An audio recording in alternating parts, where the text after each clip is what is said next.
The maintenance lift shuddered to a stop. At the 73rd floor, its metal doors grinding open with a sound like grinding teeth, Rose stepped out into the corridor, her cleaning supplies rattling. In the cart she pulled behind her, she had been working in the Dramery Palace for 8 months now, ever since the border raid that destroyed her colony ship. Dragon-like aliens had taken the survivors as servants, considering humans barely intelligent enough for basic labor. This floor was different from the others she cleaned. The walls here were made of pure crystal that seemed to glow with its own inner light. The air felt thicker, more important. Somehow, Rose had never been this high in the palace before. Usually she worked in the lower levels where the kitchens and storage areas were located. But today, the regular maintenance staff was sick with some kind of alien flu, and she had been sent to cover their duties. The work order on her tablet was simple enough: clean the automated systems on floor 73, check the air filters, and make sure everything was running properly. What it did not mention was why this floor seemed so empty and quiet compared to the rest of the bustling palace. Rose pushed her cart down the hallway, her soft-soled shoes making no sound on the polished stone floor. The Dramery liked things quiet. They were a proud species, tall and scaled, with wings that could carry them through the air and strength that could crush steel. Their king, Thorvin, was said to be the mightiest warrior in their history.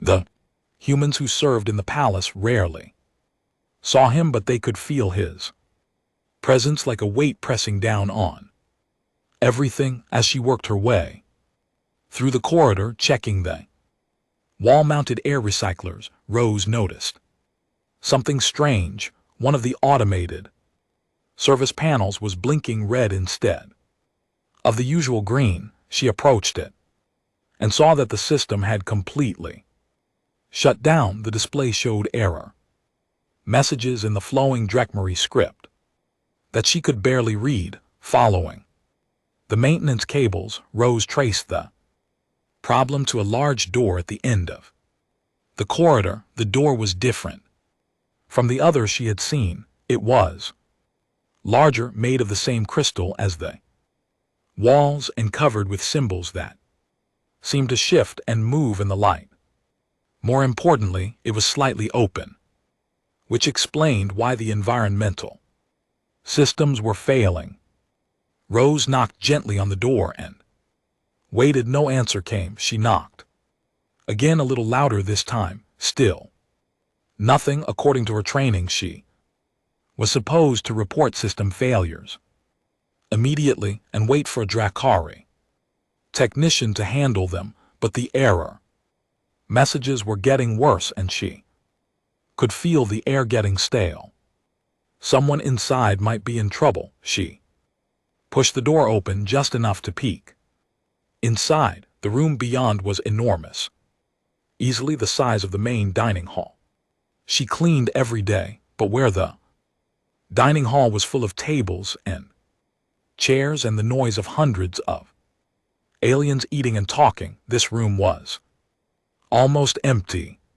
Sunlight streamed in through massive windows that looked out over the city below. In the center of the room was a small bed, some scattered toys, and what looked like a floating chair that had tipped over, and on the floor, trying unsuccessfully to crawl toward a water pitcher that had fallen just out of reach, was a child.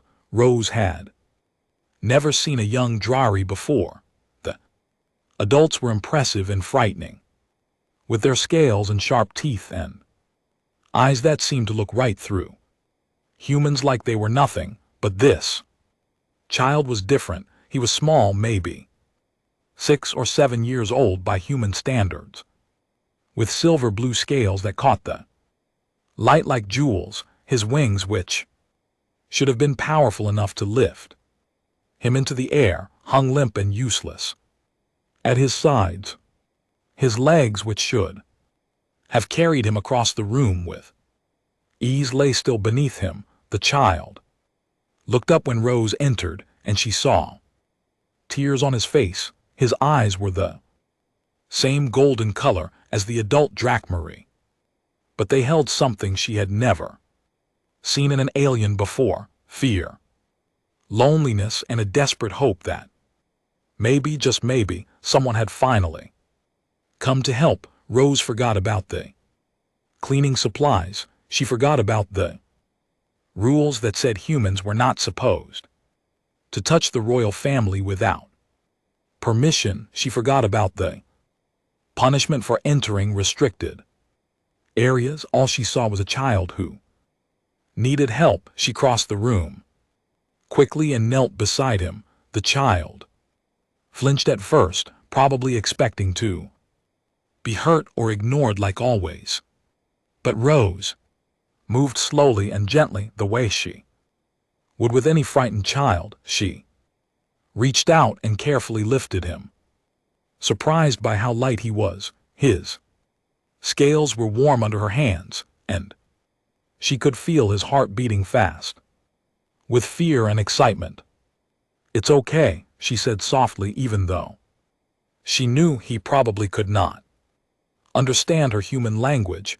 "I'm here to help." She carried him to his bed and set him down gently, then retrieved the water pitcher and brought it to him.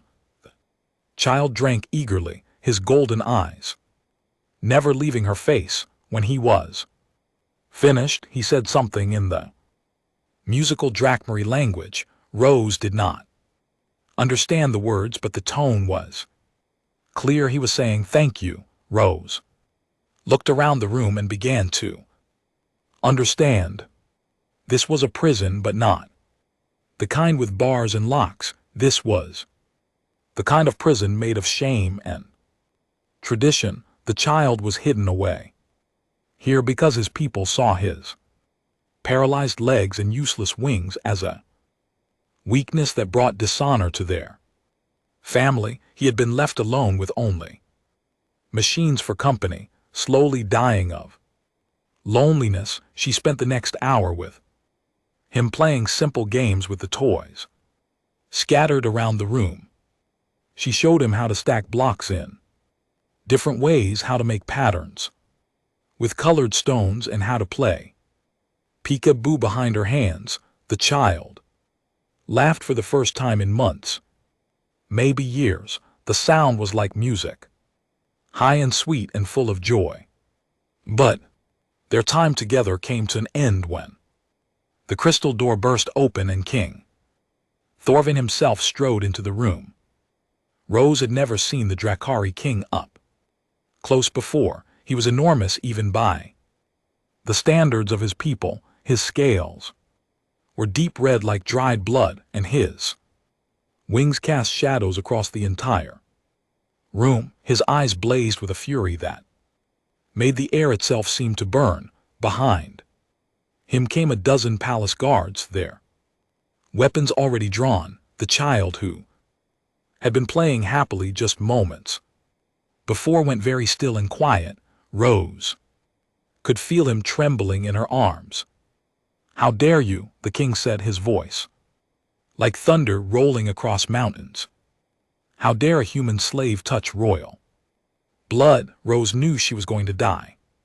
The Drachmarie had very clear laws about humans who overstepped their bounds, but as she looked down at the child in her arms, she realized she did not regret what she had done. For 1 hour this little prince had been happy. For 1 hour he had felt cared for and loved. That was worth any punishment they could give her. The king stepped forward, his massive claws extended, ready to end her life with a single swipe. But then something unexpected happened. The child spoke. His voice was small and weak, but it carried clearly across the silent room. He said something in rapid Drari, his words tumbling over each other, his excitement and fear The king stopped mid-stride, his eyes widening in shock. The guards lowered their weapons, slightly confusion written across their scaled faces. Rose did not understand what the child had said, but she could see its effect. The king's ray faltered, replaced by something that looked almost like wonder. He stared at his son, then at Rose, then back at his son again. The child continued speaking, pointing at Rose and then at himself, his words growing stronger with each sentence. Rose caught a few words she recognized from her basic language: training, friend, play, happy, help. When the child finished speaking, the room fell into complete silence. The king stood frozen, his mind clearly struggling to process what he had just witnessed. His son, who had not spoken a word to anyone in 2 years, had just given a speech defending a human slave. Finally, the king found his voice. "Take the human to the holding cells," he commanded his guards. "I will decide her fate tomorrow." As the guards moved forward to arrest her, Rose gently set the child back down on his bed. He reached out for her, his golden eyes filling with tears again, but she was already being pulled away. The last thing she heard as they dragged her from the room was the sound of the child calling her name. Somehow in their hour together he had learned to say Rose in his musical voice. As the crystal door closed behind her, Rose realized that everything had changed. The child had spoken for the first time in years, and he had spoken to defend her. Whatever happened next, she had made a difference in his life, and perhaps without knowing it, he had begun to change everything else as well. The holding cell smelled like fear and old metal. Rose sat on the hard bench, her wrists still sore from the restraints they had used to drag her down here. She had been in the cell for 2 days now, waiting for King Thorvin to decide whether she would live or die.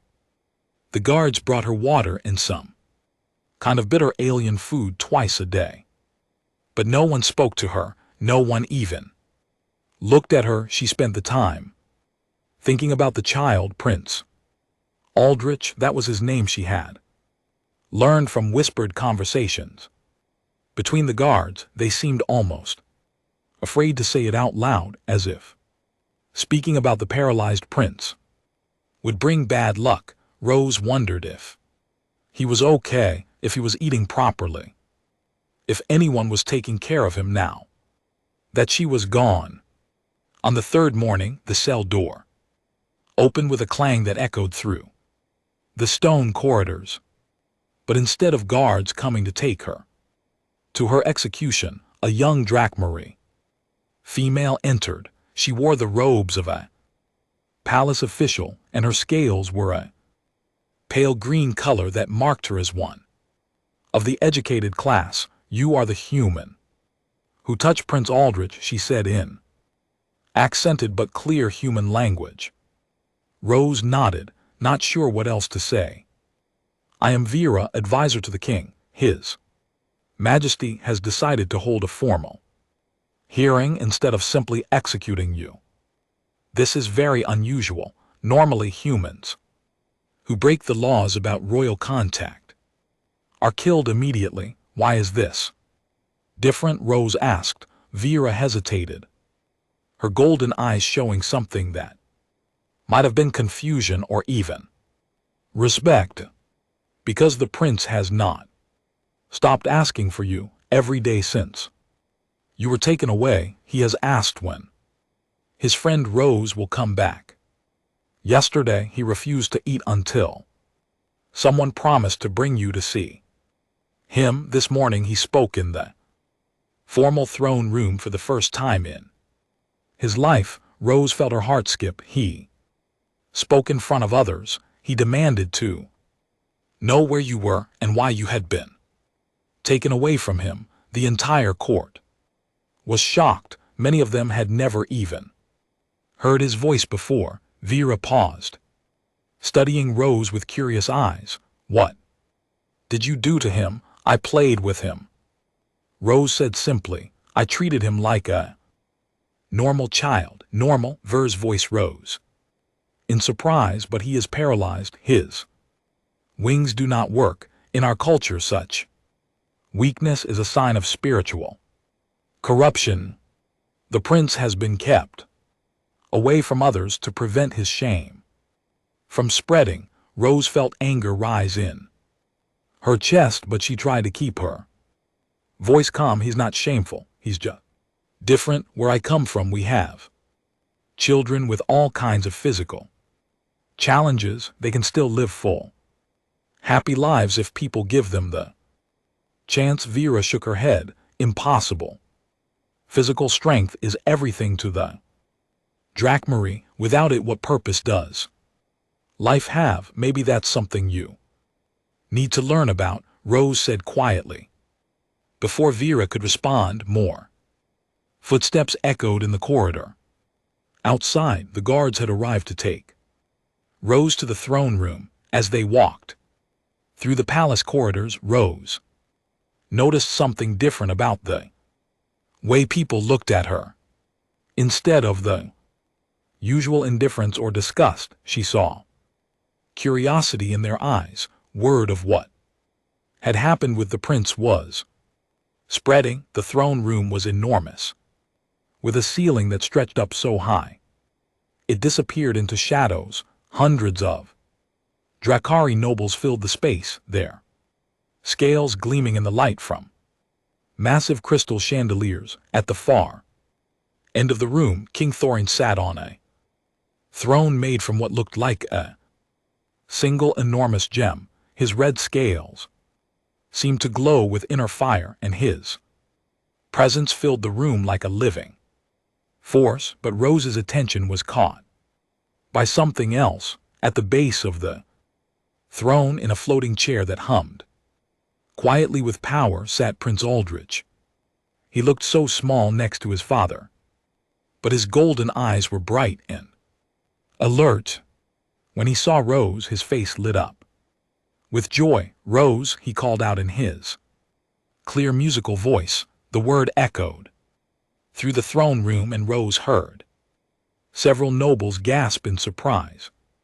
Apparently, many of them had never heard the prince speak before either. King Thorvin raised one massive hand for silence. When he spoke, his voice carried to every corner of the huge room. Human slave Rose, you are accused of touching royal blood without permission, entering restricted areas, and corrupting a member of the royal family. These crimes normally carry a sentence of immediate death. Rose felt her knees shake, but she forced herself to stand straight. I understand, Your Majesty. However, the king continued, circumstances have made this case unusual. My son has spoken for the first time in 2 years, and he has spoken in your defense. This presents me with a dilemma. Rose noticed that the king and Lt Uncan GT's voice was different than it had been in the prince's room, less angry, more thoughtful, as if he had spent the past 3 days trying to understand something that did not make sense to him. Therefore, King Thorin said, I offer you a choice. You may accept immediate execution and end this matter now, or you may accept a challenge. What kind of challenge? Rose asked. The king leaned forward on his throne. You claim that you helped my son by treating him normally. You say that humans have ways of dealing with physical weakness that we do not understand. Very well, I give you 30 galactic cycles to prove this. If you can show improvement in Prince Aldrich's condition, you will earn your freedom and the freedom of 10 other human servants. If you fail, you will die, and all humans in the palace will be sent to the mining colonies. Rose felt the weight of every human life in the palace settling on her shoulders, but when she looked at Prince Aldrich, she saw him nodding at her, his eyes full of hope and trust. "I accept the challenge," she said. A murmur ran through the crowd of nobles. Some seemed excited by the unusual turn of events, while others looked scandalized that a human was being given such an opportunity.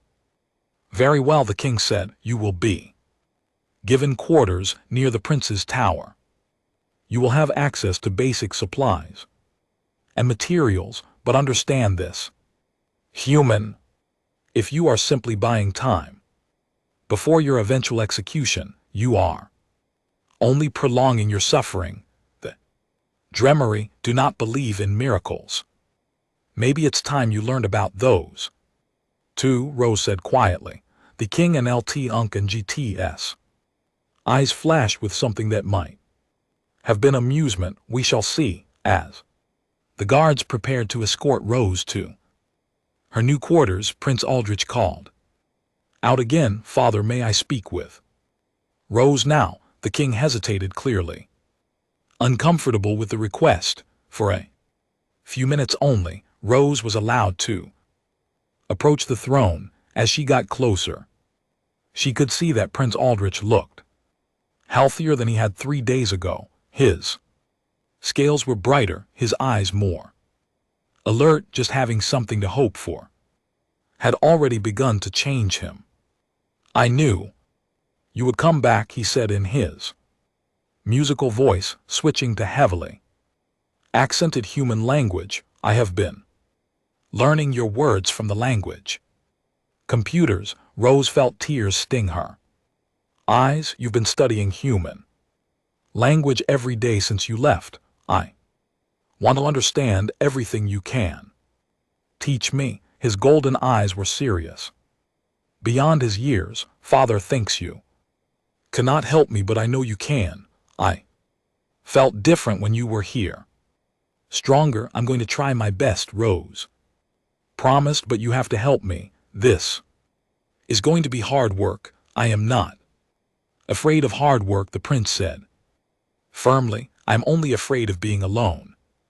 Again, Rose reached out and gently touched his hand. His scales were warm under her fingers, and she felt him squeeze her hand in return.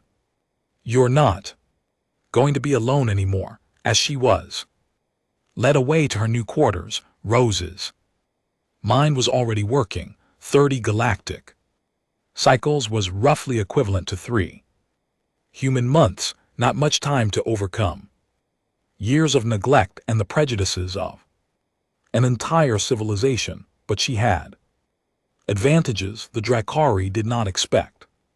She understood adaptive technology. She knew about physical therapy, occupational therapy, and most importantly, she understood that a person's worth was not determined by their physical abilities. That Drakari had written Prince Aldrich off as a failure because he could not fly or run like other members of his species, but Rose saw potential they had missed. The prince was intelligent, curious, and eager to learn. His upper body was actually quite strong from pulling himself around his room for years. His mind was sharp and creative, probably because he had been forced to entertain himself with limited resources. These were not weaknesses to be ashamed of.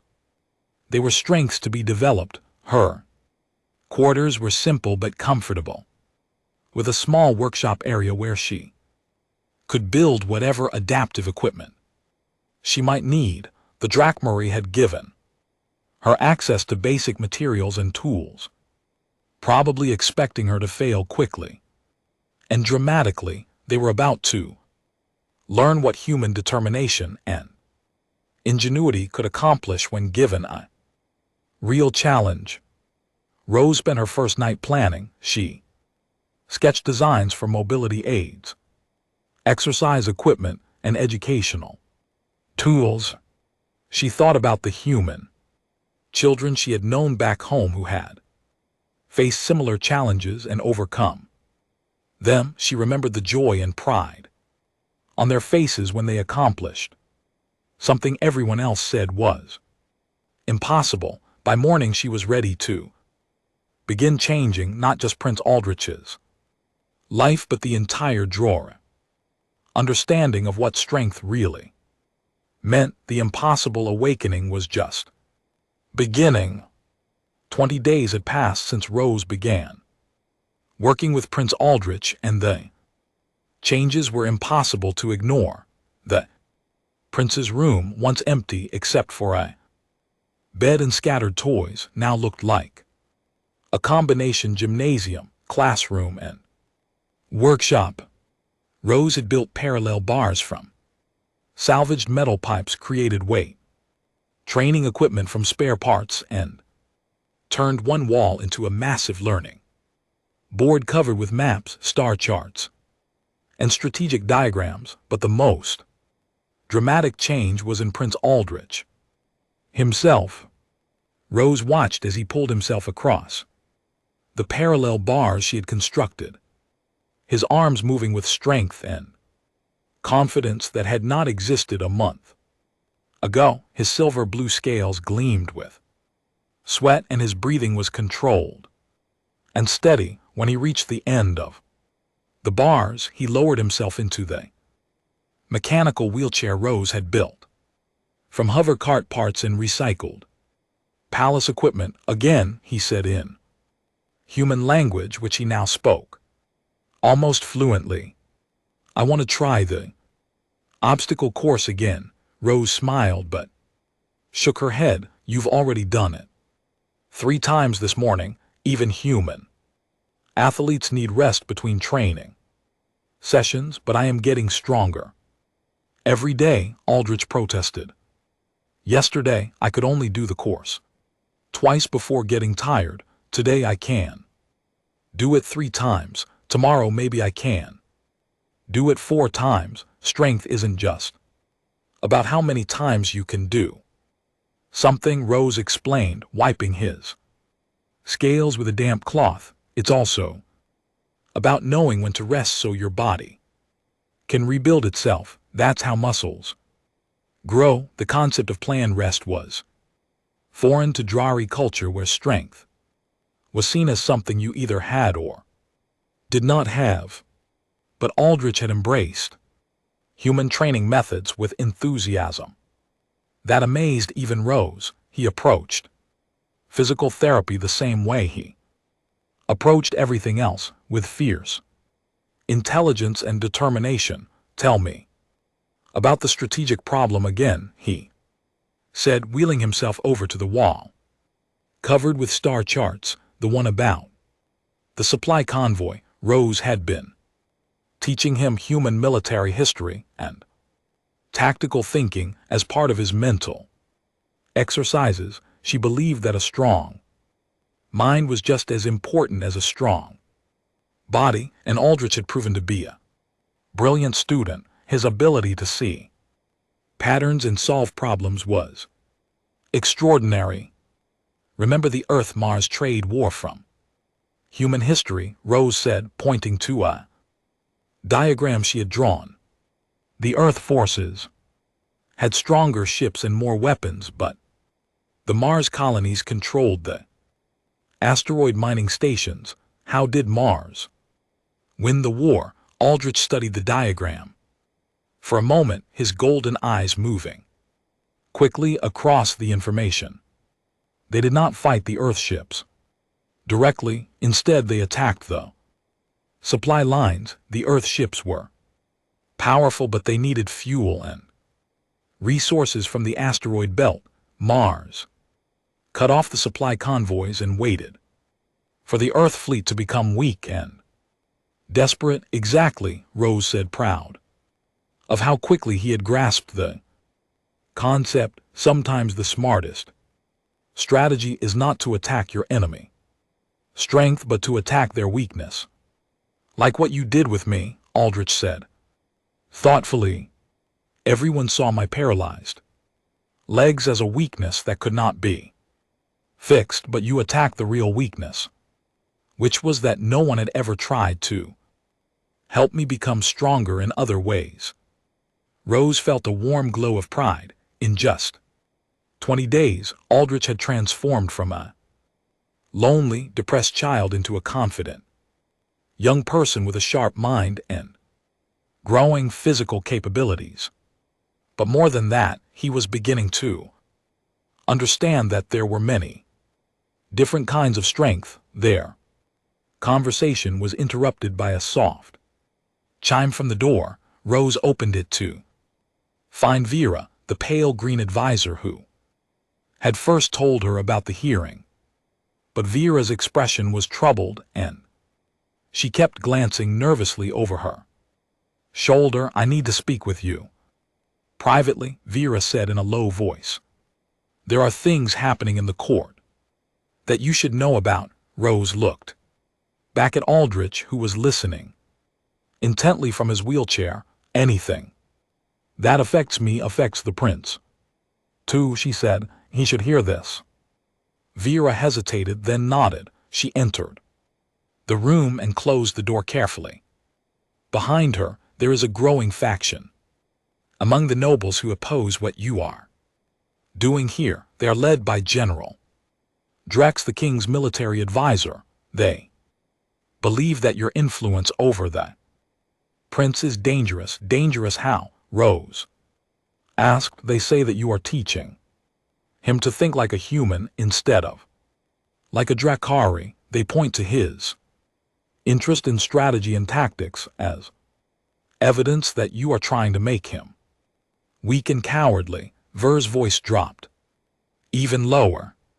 "They are planning to petition the king to end this experiment early." Rose felt a chill of fear, but Aldrich surprised her by speaking up calmly. "What evidence do they have that I am becoming weak?" he asked. Vera blinked clearly, not expecting the question. "Well, they say that true Drakmari strength comes from physical power and direct confrontation. Your focus on strategy and adaptation is seen as avoiding honorable combat." "I see," Aldrich said thoughtfully. "And when was the last time General Drex won a military victory through direct confrontation?" Vera looked uncomfortable. "It has been several years since our last major campaign, because direct confrontation only works when you are stronger than your enemy," Aldrich continued. "But what happens when you face an enemy who is equally strong, or when you are outnumbered, or when your supply lines are threatened?"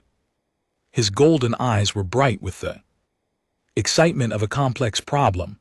"Rose has been teaching me about the great military leaders of many species.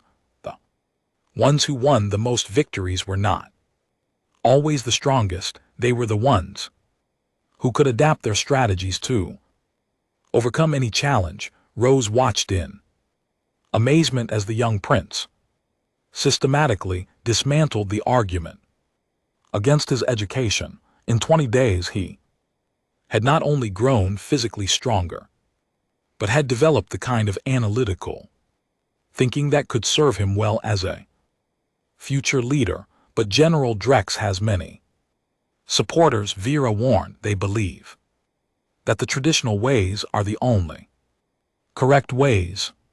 They see change as a threat to everything the Drakmari Empire stands for. Then perhaps it is time to show them what this new kind of strength can accomplish," Aldrich said quietly. Before Rose could ask what he meant, an alarm began sounding throughout the palace. It was a deep, resonant tone that seemed to make the crystal walls vibrate. Rose had never heard it before, but both Vera and Aldrich recognized it immediately. "Attack alarm," Vera said, her scales going pale with fear. "The palace is under threat." Through the massive windows of the prince's tower, they could see ships in the sky above the city, they were sleek and dark. Definitely not Drakari vessels. Explosions bloomed like deadly flowers in the distance, and the sound of weapons fire echoed across the crystal spires. Who would dare attack the Drakari homeworld? Rose asked. Kalani rebels, Vera said grimly. They have been fighting for independence for years, but they have never been bold enough to strike at the capital before. They must be desperate. Rose watched as Drakmari military ships rose to meet the attackers, but something was wrong. The Drakmari ships were moving in predictable formation patterns, exactly the kind of rigid tactical thinking that Rose had been teaching Aldrich to overcome. The rebel ships, smaller and weaker individually, were using hit-and-run tactics to avoid direct confrontation.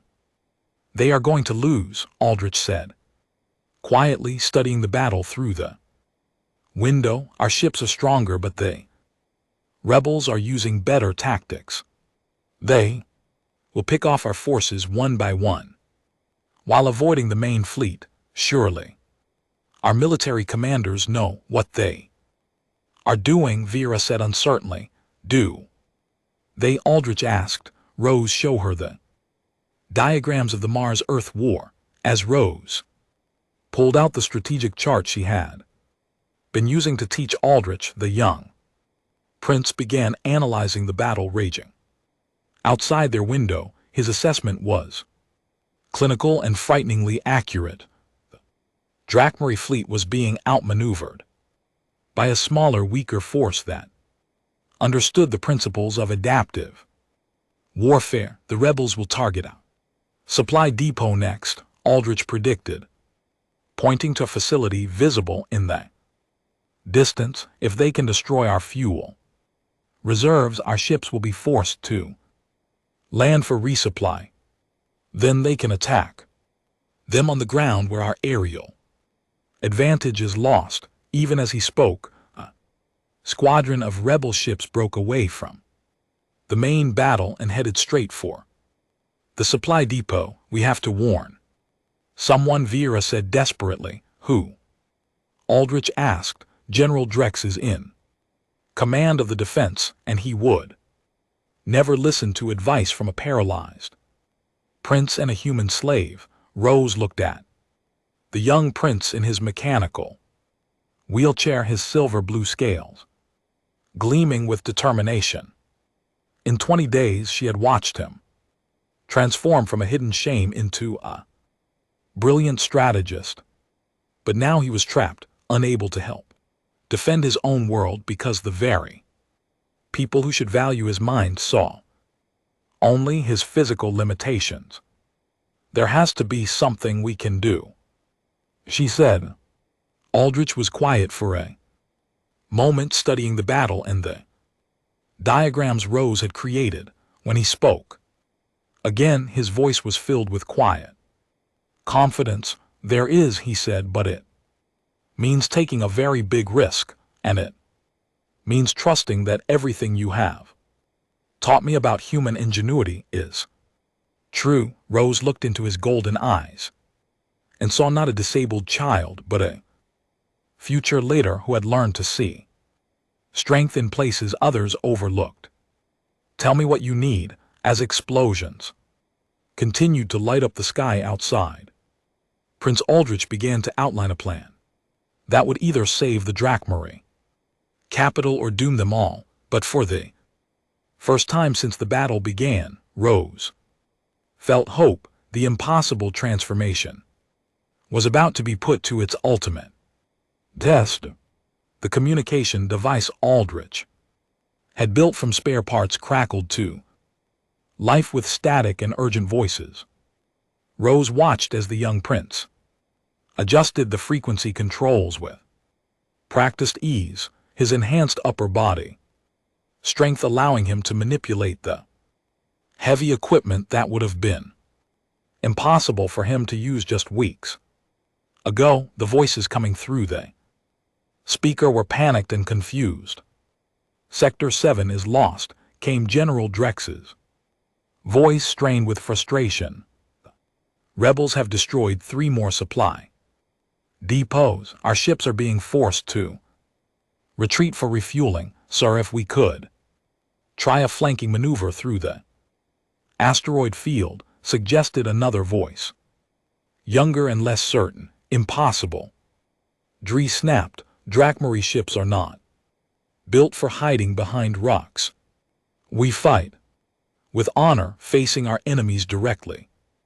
Aldrich looked at Rose with an expression that was part amusement and part frustration. He is about to lose the entire battle because he refuses to adapt, the prince said quietly. Rebels are using exactly the tactics we studied. They avoid direct confrontation, strike at weak points, and disappear before our forces can respond. Rose watched through the window as another Drakmari ship limped back toward the palace, trailing smoke and sparks. The rebels had been fighting for 3 hours now, and despite having fewer ships and weaker weapons, they were winning. Can we contact the king directly, fathers? In the war room with the military council, Beerus said from her position near the door where she had been watching for palace guards. But even if we could reach him, General Drex would never allow a paralyzed prince to tactical advice. Then we don't ask permission, Aldrich said firmly. He wheeled himself over to a cabinet where Rose had stored some of her adaptive technology experiments. Inside was a small flying drone she had built to help him practice hand-eye coordination, but now he was modifying it, attaching the communication device and a small recording crystal. Rose, do you remember the lesson about asymmetric warfare, when a smaller force defeats a larger one by changing the rules of engagement? Rose replied, beginning to understand his plan. Exactly. We cannot fight General Drex's authority directly, but we can provide information to someone who can use it effectively. His golden eyes gleamed with the same intensity Rose had seen when he solved complex strategy problems. There are still field commanders out there who might listen to good advice, even if it comes from an unexpected source. The drone lifted off from the workbench with a soft hum, carrying Aldrich's tactical analysis toward the battle zone. Rose felt a mixture of pride and fear as she watched it disappear through the window. The prince had learned her lessons well, but now they were betting everything on the hope that somewhere in the Drakari military was someone open-minded enough to listen. They'd not have to wait long for an answer. Unknown tactical advisor, this is Commander Yex of the 3rd Battle Group, came a voice through the communication device. We have received your strategic assessment. The flanking route you suggested through Sector 9 is working. The rebels did not expect us to use the debris field for cover. Rose saw Aldrich's scales brighten with excitement. Someone was listening.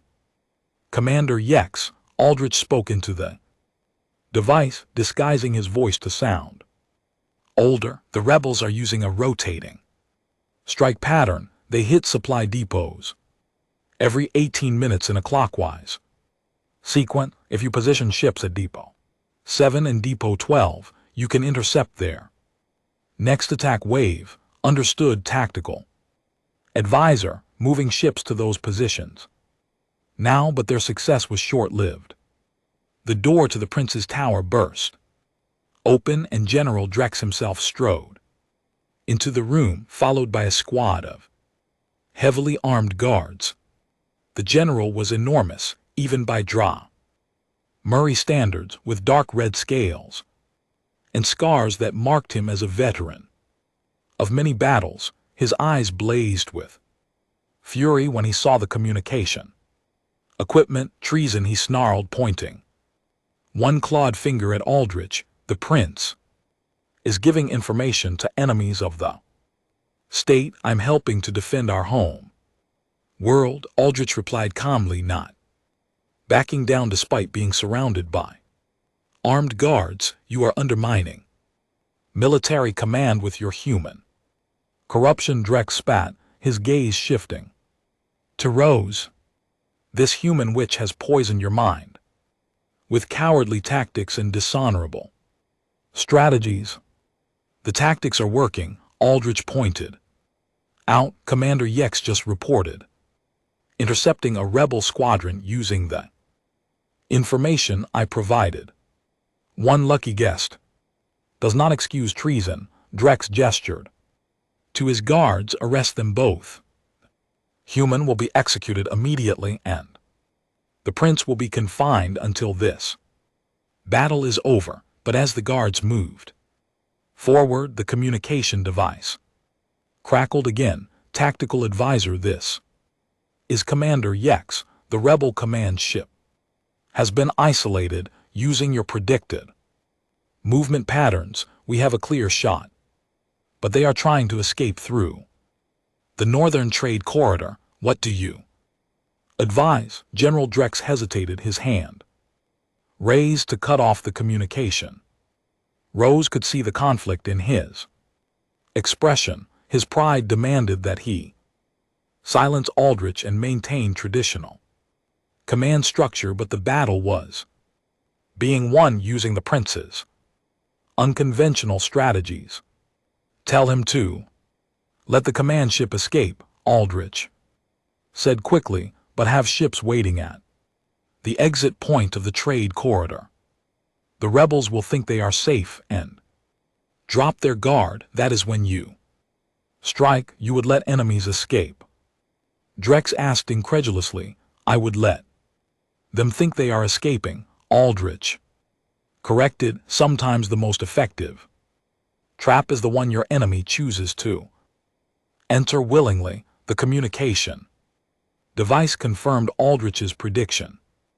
Minutes later, the rebel command ship, believing it had escaped, was captured.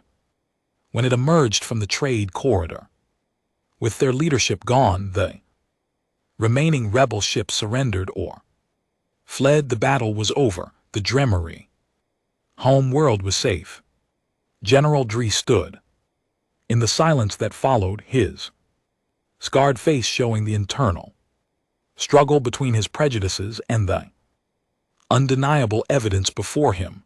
The paralyzed prince he had dismissed as weak and corrupted had just saved the capital using strategies the general would never have considered. How? Drex asked finally, his voice barely above a whisper. How did you know what they would do? Because Rose taught me to think like my enemies, Aldrich replied.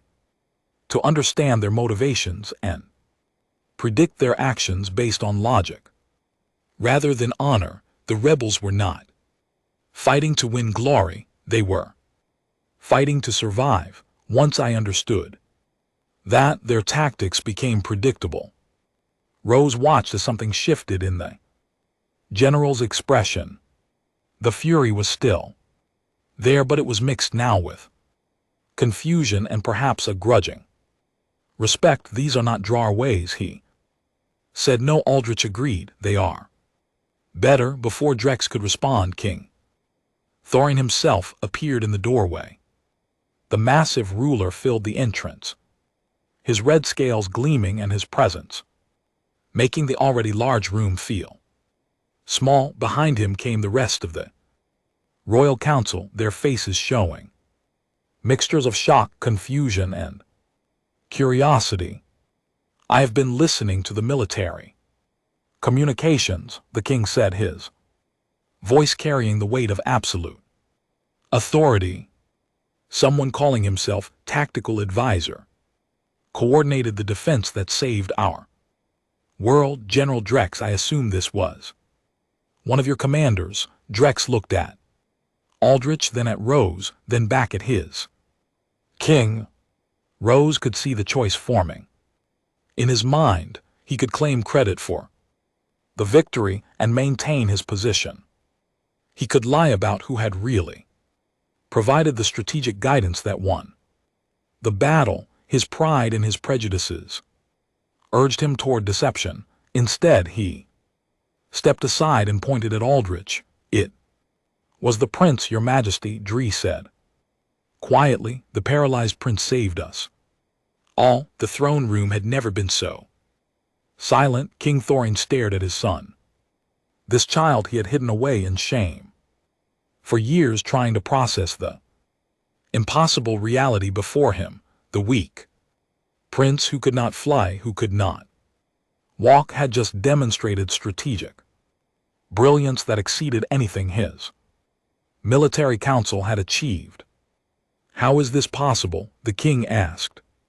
Rose felt Aldrich and Lt. Unc. Gt. hand touch hers, drawing strength from their connection. When he spoke, his voice carried clearly through the massive room. "Because someone finally taught me that there are many kinds of strength, Father, and sometimes the greatest victories come not from being the most powerful, but from being the most adaptable." King Thorin looked at his son, then at Rose, then at the communication equipment that had carried Aldrich and Lt. Unc. and Gt. voice to the commanders who trusted his guidance. The weight of everything he had believed about strength, about weakness, about the proper order of his empire pressed down on him like a physical force. The choice he made in the next few moments would determine not just Rose's fate, but the future of the entire Drakari civilization. 2 years had passed since the day Prince Aldrich saved the Drakari home world, and the Crystal Palace had become a very different place. Rose walked through corridors that once echoed only with the footsteps of proud Drakmari nobles, but now buzzed with the voices of humans, Kalani, and even some of the other species that had once been enemies of the Empire. The change had not come easily or quickly, but it had come nonetheless. She paused at a window overlooking the courtyard where a group of young Drakari were learning adaptive combat techniques from human instructors. The students moved with grace and power, but they also showed the flexibility and creative thinking that had once been foreign to their species. Watching them practice, it was hard to remember a time when they Drakmari believed that strength could only come from raw physical power. "The afternoon council session is about to begin," came a familiar voice behind her. Rose turned to see Aldrich approaching in the advanced mobility chair he had helped design. At 8 years old, he was still small by Drakari standards, but there was nothing small about his presence. His silver blue scales had grown brighter and stronger, and his golden eyes held the calm confidence of someone who had learned to see opportunity where others saw only obstacles. Most importantly, he moved through the palace not as a hidden shame, but as the acknowledged heir to the throne. "Are you ready for this?" Rose asked, walking beside him as they made their way to the council chambers. "I have been ready since the day you first lifted me from the floor of my prison," Aldrich replied with a smile. "Today we just make it official." The council chamber had been redesigned to accommodate beings of different sizes and physical capabilities. Traditional high platforms had been replaced with modular seating that could be adjusted for anyone from tiny Kalani to massive Drakari. At the head of the room, King Thorvain sat on a throne that was no longer elevated above everyone else, but positioned as part of a circle that included voices from across the empire. The transformation of the king himself had been perhaps the most remarkable change of all. The proud, rigid ruler, who had once hidden his son in shame, now actively sought out different perspectives and challenged traditional thinking at every opportunity. The process had been painful for him, requiring him to examine and abandon beliefs he had held his entire life, but the results spoke for themselves. Citizens of the Drakmari Empire, King Thorvin began, his voice carrying to every corner of the chamber, we gather today to formally recognize changes that have already transformed our society. 2 years ago, our empire was built on the principle that physical strength determined worth. We believed that those who were different were somehow lesser, and we used that belief to justify conquest and domination. Rose watched as representatives from dozens of species listened intently. Many of them had been slaves or enemies just 2 years ago. Now they sat as equals, contributing their knowledge and perspectives to the governance of an empire that had once oppressed them. We were wrong, the king continued simply. We confused strength with brutality and power with wisdom. It took a human servant and my own son to show us that true strength comes not from what we can destroy, but from what we can build. Together, Aldrich had been chosen to speak next, and Rose felt a surge of pride as she watched him wheel himself to the center of the chamber. The young prince, who had once been too ashamed to speak in public, now commanded the attention of the most powerful beings in the galaxy. When I was very young, Aldrich began, his voice clear and strong, I believed I was weak because I could not fly like other Drakmari. I thought my paralyzed legs made me useless, and I accepted that I would spend my life hidden away from those who mattered. He paused, his golden eyes finding Rose in the crowd. Then someone showed me that I was not broken. I was simply different, and difference, when properly understood and developed, can become the greatest strength of all. Rose felt tears sting her eyes as she remembered the frightened, lonely child she had found in that tower room. That boy had grown into a leader who could inspire others to see past their own limitations and prejudices. Today we make official what has already begun, Aldrich continued. The Drakari Empire becomes the galactic cooperative. Instead of ruling through conquest, we will lead through cooperation. Instead of demanding submission, we will offer partnership, and instead of seeing difference as weakness, we will celebrate it as our greatest resource. The formal votes were cast quickly and unanimously. Representatives who had once been enemies now worked together to create laws that protected the rights of all species, promoted adaptive technologies, and encouraged the kind of creative problem solving that had saved the home world during the rebel attack. But for Rose, the most meaningful moment came after the session, when she found herself alone with King Thorin in his private chambers. The massive ruler looked older than he had 2 years ago, worn down by the effort of changing not just his mind but his entire world view. But he also looked more at peace than she had ever seen him. I owe you an apology, he said quietly. When I first found you with my son, I was ready to kill you for touching royal blood. I saw you as nothing more than a useful animal, barely worth the food we fed. You were protecting what you believed in. Rose replied, I understand that now. No, Thorin shook his massive head. I was protecting my own ignorance and pride. You saw potential in my son that I had been too blind to recognize.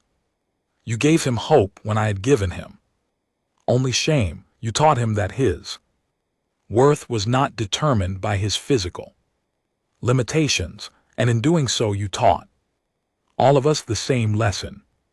The king moved to the window, looking out over the bustling city below. In the distance, construction crews made up of multiple species were building new adaptive housing complexes, medical facilities designed around different physiologies, and research centers where the brightest minds from across the galaxy could work together. Sometimes I wonder what our empire might have become if we had learned these lessons centuries ago, he mused. How many brilliant minds did we dismiss because they came in bodies we considered inferior?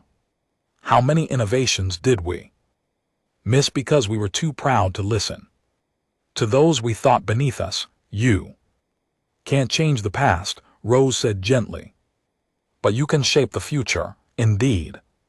Thorvin turned back to her with something that might have been a smile.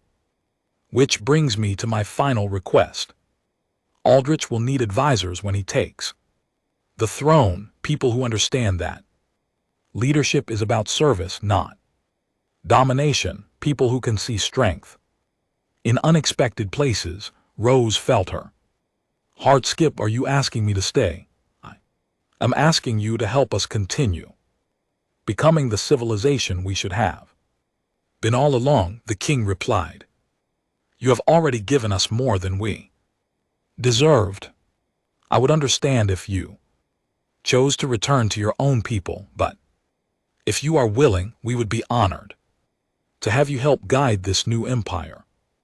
Before Rose could answer, excited voices echoed from the courtyard below. She and the king looked out to see Aldrich racing his wheelchair through an obstacle course, laughing as he maneuvered around barriers and over ramps with fluid grace. Around him, young beings from a dozen different species cheered him on, not because he was a prince, but because he was their friend. Watching him, Rose remembered the broken child she had lifted from the floor of his prison. That simple act of compassion had set in motion changes that had transformed an entire galactic civilization. It had turned enemies into allies, slaves into citizens, and an empire built on conquest into a cooperative dedicated to mutual growth and understanding. I'll stay, she said simply. Years later, historians would mark the day that Rose first entered Prince Aldrich's tower as the beginning of the new galactic age. They would write about the human servant whose compassion broke through alien prejudice, and the paralyzed prince who became the greatest leader his people had ever known. They would analyze the political and social changes that followed, documenting how a civilization built on dominance learned to value cooperation above conquest. But for Rose, the most important part of the story would always be much simpler than that. It was about a lonely child who needed someone to care, and a woman who could not walk away from someone who needed help. Everything else, all the grand historical changes and political transformations, had grown from that single moment when she chose to lift a fallen child. Sometimes the most powerful force in the universe really was just refusing to give up on someone who needed help, and sometimes when that help was offered with genuine love and respect, it could change not just one life but an entire galaxy. The human Maid had lifted the Dragon King's paralyzed child, and what happened next had indeed changed him forever. But more than that, it had changed them all.